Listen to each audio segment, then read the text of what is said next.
Bon, aujourd'hui on fait une petite intervention hyper simple. On va faire la tension de la chaîne d'un V-Strom 650 de 2010. C'est vraiment pas compliqué, donc je vais essayer de vous montrer tout ça. Voilà. Donc vous allez avoir besoin de quoi? Vous allez avoir besoin d'un mètre. Bon, ça pour éviter de se tacher, des gants c'est toujours sympa. Ça c'est pas mal parce qu'il va falloir quand même un peu forcer à un moment donné sur l'écrou de l'axe de roue arrière, donc pour pas se faire mal aux mains. Vous allez avoir besoin d'une douille de 24 mm et vous allez avoir besoin d'une poignée coulissante ou alors une poignée articulée, enfin bon, un truc pour dévisser. Vous allez avoir besoin d'une clé Allen de 5 mm. Vous allez avoir besoin, si vous faites les choses correctement, je pense que c'est mieux de toute manière d'avoir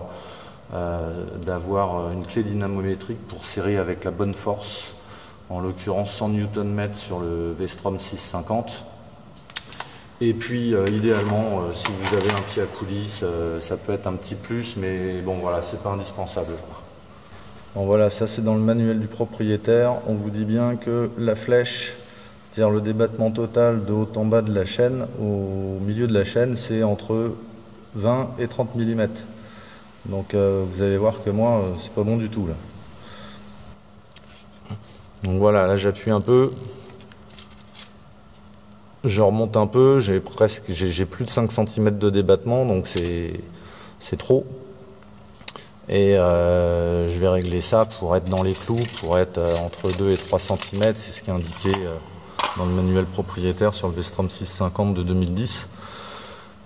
Et pourquoi il faut avoir un petit peu de jeu? Parce que l'axe de pignon de sortie de boîte n'est pas aligné sur les motos avec l'axe de pivot de bras oscillant. Et donc quand votre suspension arrière elle va se comprimer, la chaîne elle va se tendre à cause de ça. Elle va se tendre et donc ce qu'il faut c'est que quand l'amortisseur il n'est pas comprimé, il y a un petit peu de jeu pour que ça puisse absorber la tension de la chaîne lorsque le bras oscillant va pivoter sur une grosse bosse ou quand vous roulez à deux ou voilà. Ce qu'il faut c'est que la chaîne elle n'empêche pas au bras oscillant, que la chaîne soit pas trop tendue et que pour qu'elle n'empêche pas le bras oscillant de faire son mouvement de débattement, quoi. Donc voilà la douille de 24, je vous avais dit tout à l'heure sur le V-Strom, c'est marqué où? Ouais, de 24. Donc on vient ici et on appuie comme un bourrin. C'est dur, c'est vraiment dur. Donc on y va.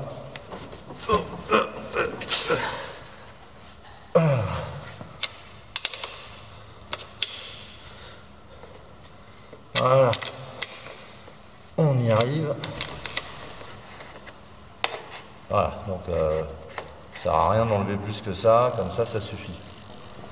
Les tendeurs de chaîne, il y en a un de ce côté-là.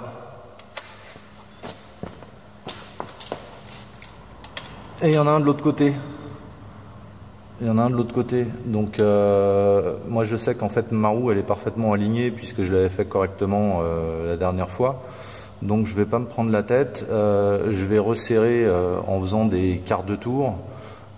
Et dès que je ferai un quart de tour d'un côté, je ferai un quart de tour de l'autre côté. Et donc la roue elle restera parfaitement alignée. Évidemment, si on serre pas du même nombre de tours à gauche qu'à droite, la roue elle va se mettre comme ça ou comme ça, quoi. Donc là moi je vais pas me prendre la tête, je vais mettre un quart de tour d'un côté, un quart de tour de l'autre, ensuite je vais mesurer le débattement de ma chaîne jusqu'à arriver aux 2-3 cm de débattement. Bon, moi je vais plutôt mettre 3 cm parce que je préfère. Bon, de chaque côté de admettons que vous n'ayez pas un alignement qui soit nickel et qu'il faille que vous fassiez votre alignement, vous avez des petits repères là. Donc à chaque fois que en fait vous vissez ou dévissez ici, cette pièce là elle va avancer ou elle va reculer en fonction du sens dans lequel vous tournez le réglage qui est derrière. Et donc l'idée c'est que cette pièce-là soit située par rapport au repère de la même manière que la pièce qui est de l'autre côté. C'est-à-dire que si vous avez exactement le même nombre précisément de graduations ici qui dépassent par rapport à la pièce qui est de l'autre côté de la moto, a priori vous êtes à peu près bien aligné. Donc moi ce que je fais, c'est que je mesure la distance qu'il y a entre le bout ici de l'écrou de l'axe et cette partie-là. Parce qu'en fait, cette partie-là, des fois, elle a un petit peu de jeu, elle se déplace un peu comme ça, et c'est pas aussi précis que si on mesure comme ça. Donc voilà, chacun sa méthode. Moi, je pense que cette méthode-là, elle est un petit peu plus fiable.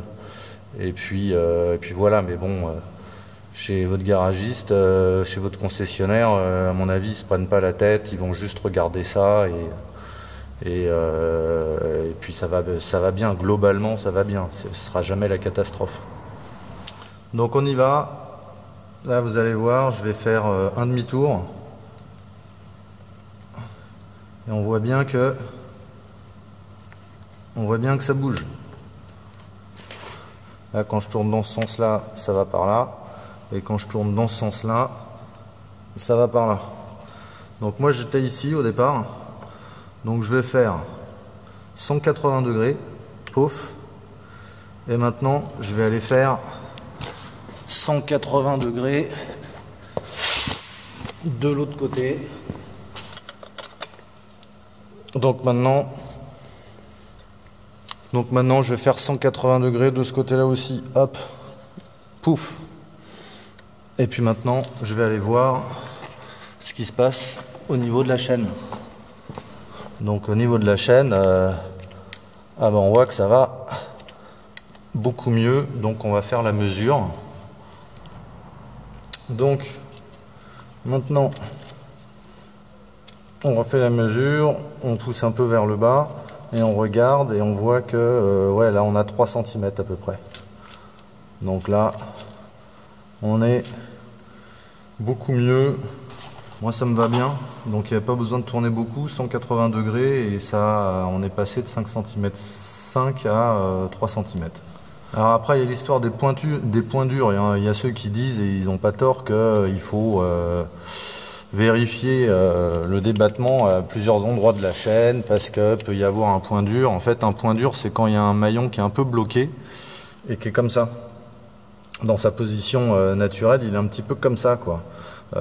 Si vous tirez pas fort sur la chaîne. Donc en fait si vous mesurez et que vous avez un maillon qui est comme ça, vous allez vous dire oh là j'ai tant de tension de chaîne, mais en fait sur un autre endroit de la chaîne, là où il n'y aura pas de point dur, il y aura un petit peu plus de battement que sur un endroit où il y a un point dur. Parce que ça bouffe un petit peu de longueur de chaîne quoi. Donc bon, moi je suis pas rentré dans ce détail là parce que moi sur ma chaîne j'ai pas de point dur, globalement elle est bien droite et j'ai pas de soucis à ce niveau là. Donc maintenant par acquis de conscience on va mesurer, moi je vais mesurer cette dimension là, pof. Voilà, cette dimension-là, je verrouille, et puis maintenant je vais vérifier que cet écart-là, il est identique des deux côtés, quoi. Donc, pof, pof, pof, pof, pof, pof, pof, pof.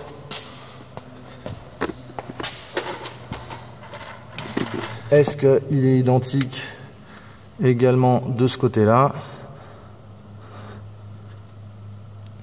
Bah ouais, il est identique.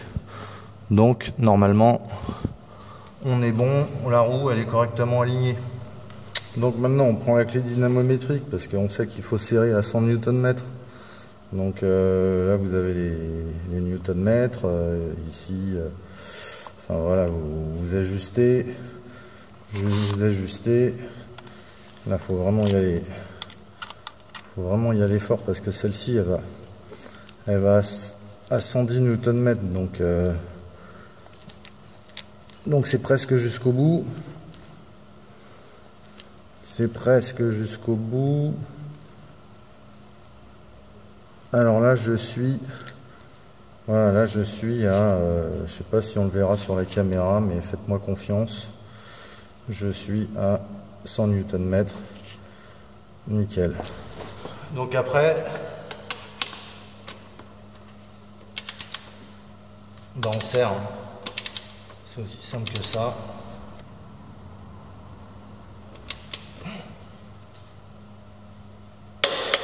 Voilà. Là c'est serré, comme il faut. 100 Nm. Juste pour finir, si moi j'ai décidé de mettre 3 cm de débattement et pas 2, parce qu'ils disent de faire entre 2 et 3, c'est parce que là je suis sur la béquille centrale, il y a zéro, la suspension arrière elle est totalement détendue, et donc là je suis vraiment au niveau le plus détendu de la chaîne. Dès que je vais la reposer, que je serai assis dessus, etc., ça va se retendre encore un petit peu plus, donc voilà, j'ai préféré mettre 3 cm plutôt que 2, enfin en tout cas être plus proche de 3 cm que de 2. Voilà, bah c'était tout, c'était un petit tuto tension de chaîne. Franchement c'est simple, c'est pas grand chose à faire, il y a 2-3 outils à voir, et puis c'est important de rouler avec une chaîne qui est tendue correctement. Si vous avez tout ce qu'il faut, franchement en 10 minutes c'est fait quoi. Voilà, ciao.